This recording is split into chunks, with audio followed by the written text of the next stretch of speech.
It's been 4 years, 9 months, 16 days, 3 hours, 42 minutes, and 47 seconds since I stepped foot into this building. I remember that day like it was yesterday. It was a really cold morning, and I was shivering from head to toe. I was 6 minutes late that day, but that's because my dad took a few wrong turns. The GPS was telling him to get onto the highway, turn right, and run straight through the trees that were peacefully guarding the rugby field from being seen. At the end, we figured out the situation, and I got to school safely and parked in the gravel area without any tree crashes. But then I distinctly remember crying, "Oh no! I think that they're closed! I think there's nobody outside!" I peered through the school window and I still saw nobody. My dad, already late for work, said, "No beta, they're already inside the building. You are very late, it is already 8:06. Just then, my former 4th grade math teacher spotted the car and she walked down the stairs to greet me with the warmest smile I've ever seen. She led me inside and showed me where my locker was. New students would usually show up and pick their lockers a few days before school started, but I was not able to attend that, and my best friend, the only 4th grader I knew at the time, placed my locker right next to his. It was really awkward being the one person who was late and missed out on half the announcements. So much for a good impression. I nestled my way right next to my best friend and intently listened to what Miss Elston had to say about wiffle ball and briefly talked about the agenda for the day. She said that our first P unit was going to be wiffle ball. Then she split us into 2 groups, one with kids who knew how to play and the other with kids that didn't. Wiffle ball is just like baseball but with a different bat and a different ball. They sent kids who knew how to play baseball into the rogue and the others into the chutes. I, being on the Wilsonville baseball team, had played baseball for 3 years, so I went to the rogue. My best friend, thinking that cricket was ultimately superior, had never played baseball, so he went to the chutes. And that was the scariest part of my time at Three Rivers. Leaving the one person that I truly knew at the time, oh, that did not feel good. I was 8 at the time, and I was really weird. I wasn't bad, but I was just different. When I'm around kids that I don't know at all, I appear to be calm, but I'm as scared as if a lion was chasing me. At the end, I fought the fear of talking to strangers, even though my mom explicitly told me not to. And I made a lot more friends. I also learned the most important thing in my lifetime. Ninjago is the start of any conversation. Then I met my family leaders, and it was on that day, at that moment, that I knew I was going to do whatever it took to be a leader as good as them.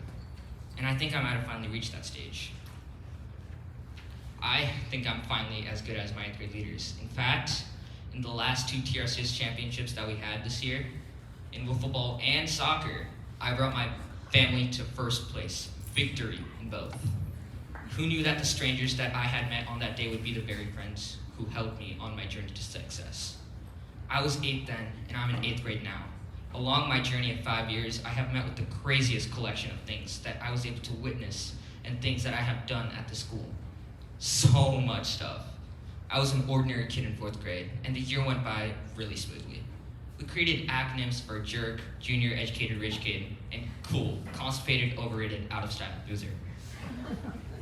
And then COVID-19 hit Oregon, which was a giant bummer.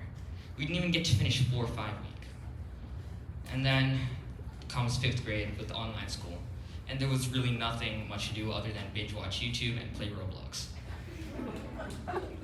I remember myself recording myself going like this.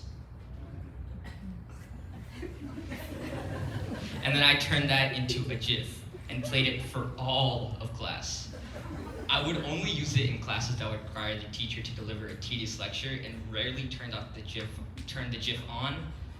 And when I was eventually caught, it was taken more as a joke. 6th grade is when Before They Go came out. Before They Go was the first parody that I made about Pakistan's air quality, and it was honestly the best one. It was the year I really got into music, and I made parodies of songs for all of my social studies projects. And I still love music to this day, as it was yesterday that I got the entire school to sing I Want It That Way. It didn't go very well, but we sang it. This was also the year that we read one of my favorite books for school. And no, it was not Great Expectations. It was called The Night Diary. It was a book about the separation of India and Pakistan. And there was only one reason that I loved it so much. Well, two. One, it was about India, and everybody knows that anything about India is superior. But two, in the book, the main character has a journal she writes in. And she tells us about her journeys from Pakistan to India. She dedicates this journey to her late mother. And at the top of every entry she writes, "Dear Mama." Mr. Schirmeyer would make the funniest impression. Can we hear it? Dear Mama.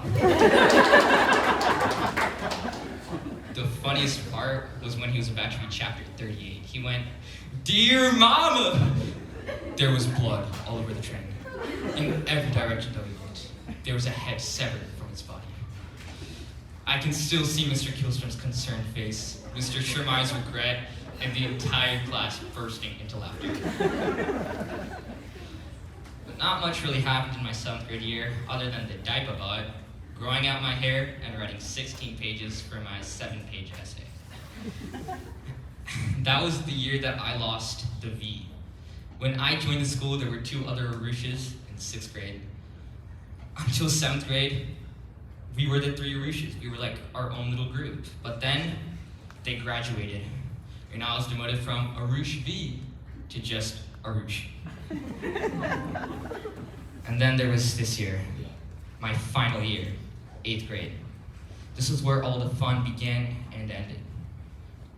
Well, there was Burfle hunting. It was a hilarious 8 to 10 minute song that required me to go, "Oh no, it's a giant tree," with a stick in my hand. It was also the year that I learned things weren't going to last forever.